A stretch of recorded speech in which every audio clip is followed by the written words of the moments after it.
Hello,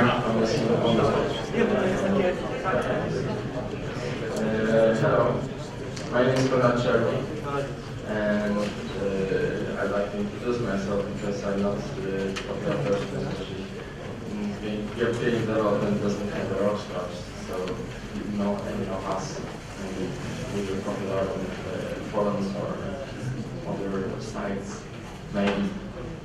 But we have a very short time, and I have a pretty interesting subject to present today. And first of all, I'd like to tell you that I'm a concept artist, but last time I'm a lead concept artist in Techland, and we make games for our company, made games for over 20 years, and I work on them for 8 years, I think, and now maybe some more. And the titles that we did was series of Call of Juarez. First, I was working only on the DLC. Call of Juarez Bound in Blood, the maker one, and Call of Juarez the Cartel, my not favorite one. Dead Island, Third Tide, and some others like Nikita, Sugar High, and that stuff. I'm telling you about this because I like to tell some information about art direction and projecting space in games. And the assumption is that art goes with the gameplay, or as it is on the way to achieve the best effects. And first thing is the perspective that we have in our games. Everything depends on that first, and then about everything goes about the speed of the gameplay and what do we do in our game. So the perspective that I'm describing here is mostly FPP games that we do for all the time. So that's the only thing I can speak about a little more. And the thing that I do is character art and environment art. That's what you see here. And but the thing we're speaking mostly today is environment. And my assumption is, as I said, is art going with gameplay or denies it. There are some ideas. I think art goes with gameplay, but in game development you should think like developer. So about the things about performance or timing of the game, or the spaces that we play in shouldn't be on the side. You have to think about this first of all. Okay. So design is built with goes with the visuals and functions. So it's like furniture, like a car, like everything you design. It should to be functional, but looks very nice as well. There are some examples that doesn't go that way, so we're going to avoid it. And I'm going to show you some ugly images, but there are schemes of the things that we think about every day. So we see games isometric, a little closer like Diablo, TPP. It's almost the same thing as FPP, but you can show some more because the camera is a bit higher and the view is a bit wider, so it's pretty nice to arrange that space because it's better when you're buying an apartment or you're watching newspapers. Most of views are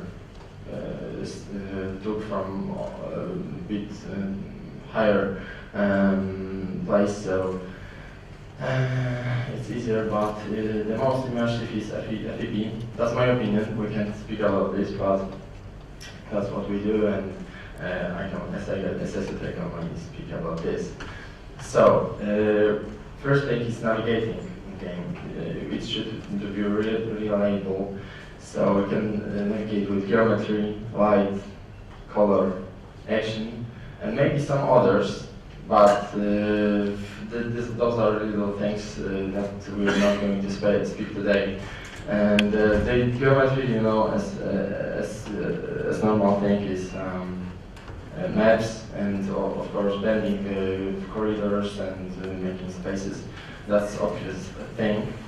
But last times we were laughing of this scheme like 4 years ago, as you see. It's not my scheme, but it presents, I think, it's a level from Quake 2 on the left, and someone was laughing that game design and the maps from 2010 are so simple, just from cutscene to cutscene. And it's some kind of true, but we're trying to make a fusion of those two things. Two levels look like this, like in Techland right now. And think about light. You can build the spaces from light as well. I don't know if it's visible on this screens because I thought it would be a bit bigger screen anyway. It's just about rules. So you don't have to read the space when you're going from point to point.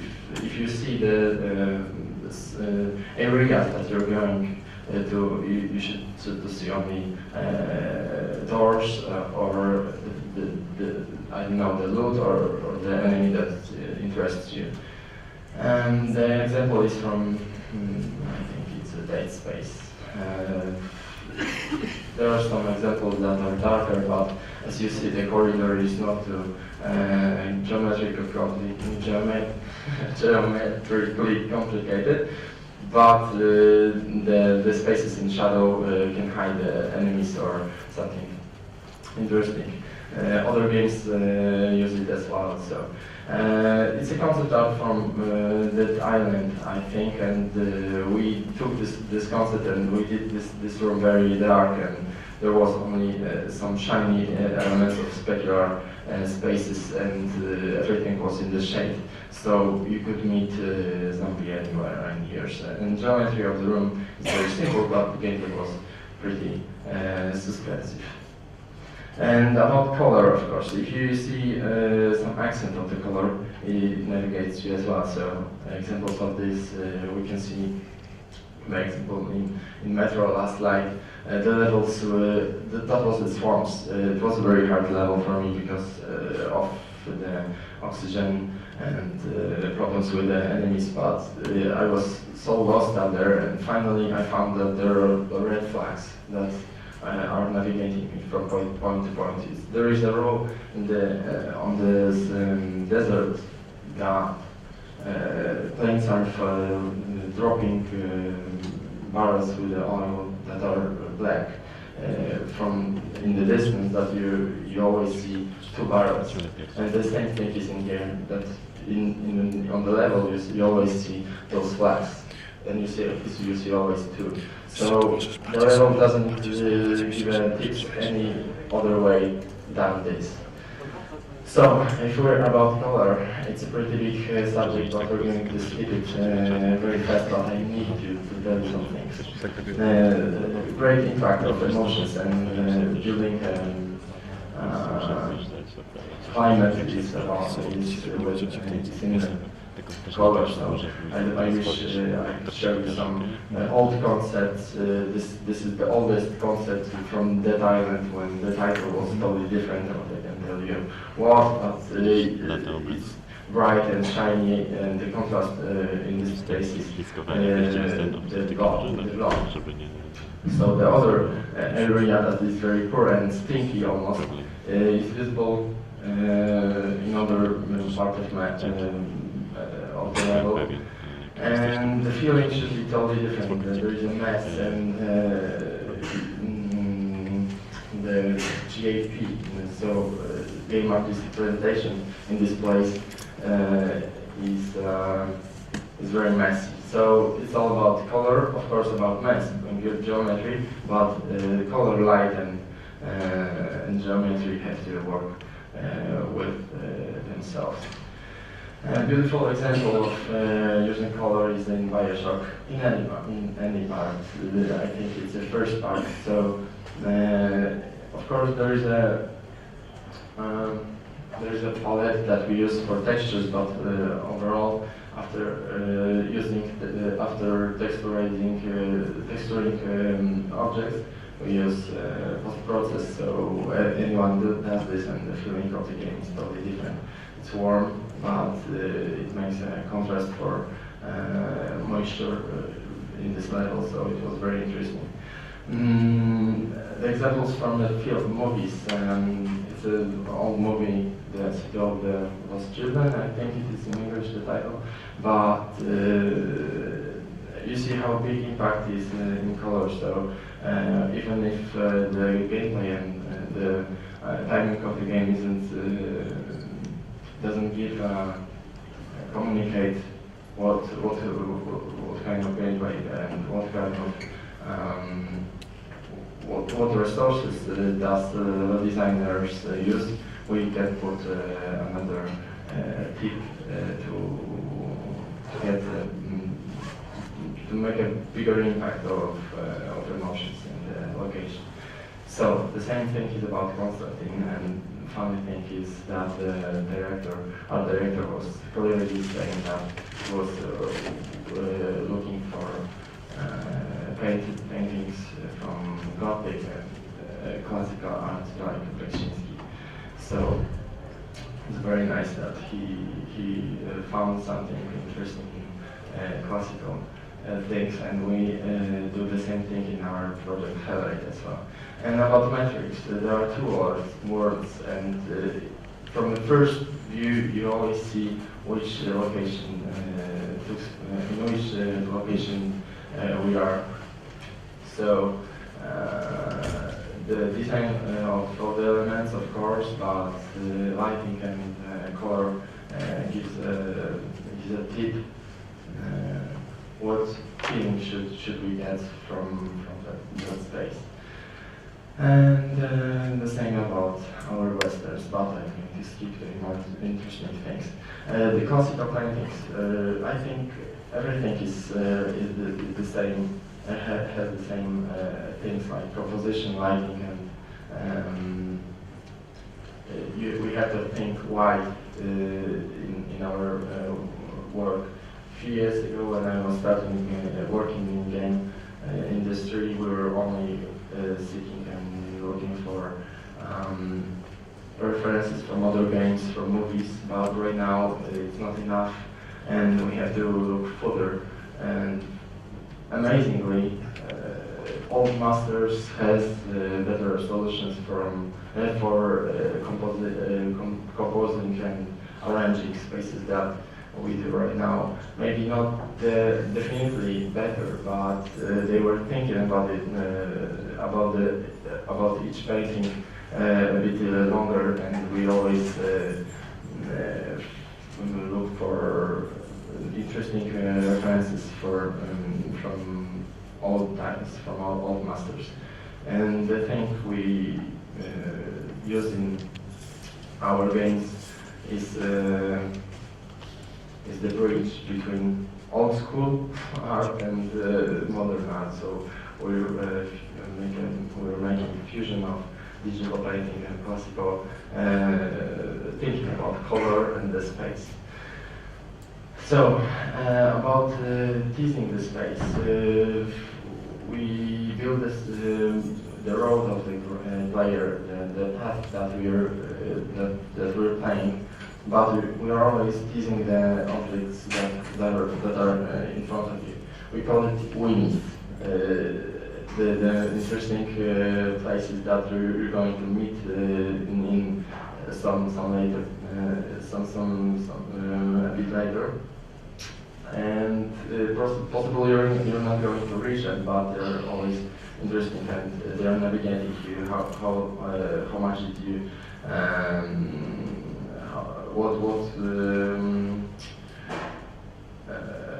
how long distance did you do? And about the perspective is interesting thing to make a cutscene to introduce the space that you're going to play in some later time, some later. Anyway, the composition is not in game and not from our eyes, but makes some kind of trailer of the location that you're going to play. And of course, we have to make a feeling of a huge big world because it's not next gen and it's a normal thing that we want to feel immersed, visible. The places should be reliable, and those are the places that we create, especially for a player to calm him down and present something special. The company that uses it very beautiful in the very beautiful way is Uncharted, Naughty Dog, of course, and a lot of drinks. The movies in games are very common thing right now. So about the giving wonderful feelings from spaces, we use billboards. So most of our levels are very geometrically not interesting in the path of the players. So we always put wallpapers, billboards.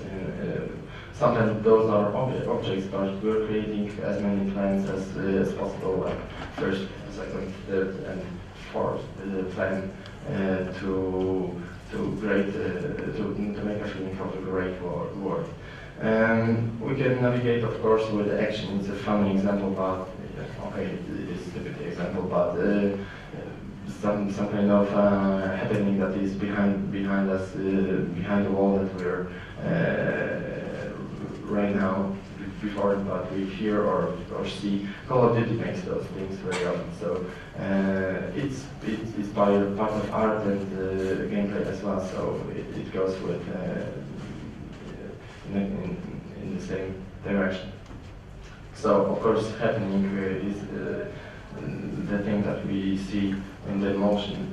So we use it in Dying Light or Dead Island as well. The door that you're going to choose should be occupied with other zombies, so there is no doubt that you should go that direction. And individuals are always readable. So if you don't want to navigate the player by the map or navigator, you can always choose some graphic solutions. It's changing the rhythm, the tone, giving something regular. Oh, come on.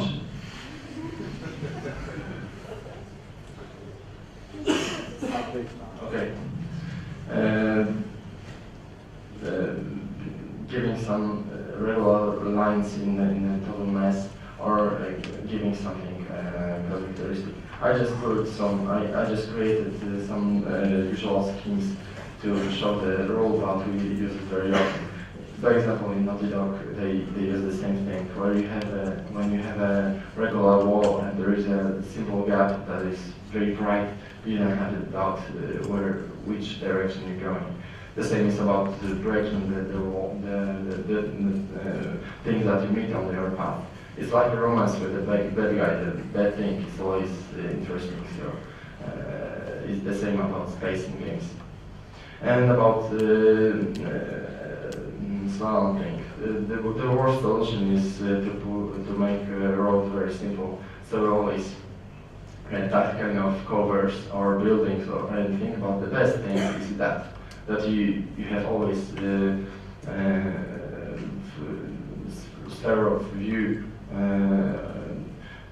We're cutting the view, so it's more interesting, and we can spawn some enemies or make some special animation for the gameplay. The example is in here. The example level was looking like on the up, and we changed it to cut the view to make something interesting on the sides, and the level designer bended it even more. So about the space, we can make some elements. Okay, they're fine, but totally different. It's totally different when we use. I mean, in concept art, sfumato. So the opposite of there, and the totally different thing is when we use that kind of thing. The same is about levels. When you want to make something very big, you should scale it like 20 times done in real life to give an impact of spectacular space. Leonardo da Vinci did this role, discovered it like the first one. He called it sfumato in painting. And the thing is about the third planes that are on the lower opacity of the Earth. And about color and symbolism. We were watching many movies and paintings, maybe not so much as they did in the last few hundred years, but the role is the same. About symbolism, the real of the color, and we used the symbolism of the color from movies, and we do the same thing in games. For example, colors of the weapons or colors of the enemies or something interesting. You should think about this, and the funny thing is we know which color is better than when you pick up the violet weapon, it's totally different than the yellow one. Regular spaces, very logical for gameplay, but not interesting for art. And that thing was in Last of Us used till the end. We're using the same thing, and it's always good to arrange different enter and exit to navigate the player. And the thing that I said before, visibility of the space and arranging spaces irregular. They are wider and thinner, and together is totally different from behind each corner. And you can cut the view, of course, from up and down, going up and down. Okay, we're going to finish here. Okay, I'm going to skip some others. The layers, the levels that we presented from our game. Yeah? Okay, so it means it's the mirror set and the same logic of the color navigating. Okay, I'm going to show you some interesting space with the lighting. It's we can build the space with a light as well, like in that space, or in that, I don't know, dark souls. Yeah, and I recommend thinking big, main ideas, not the details. So it's always good to arrange one anchor in your concept, to arrange space with the characteristic one element, then create this little detail. Okay, thank you. To było na środku.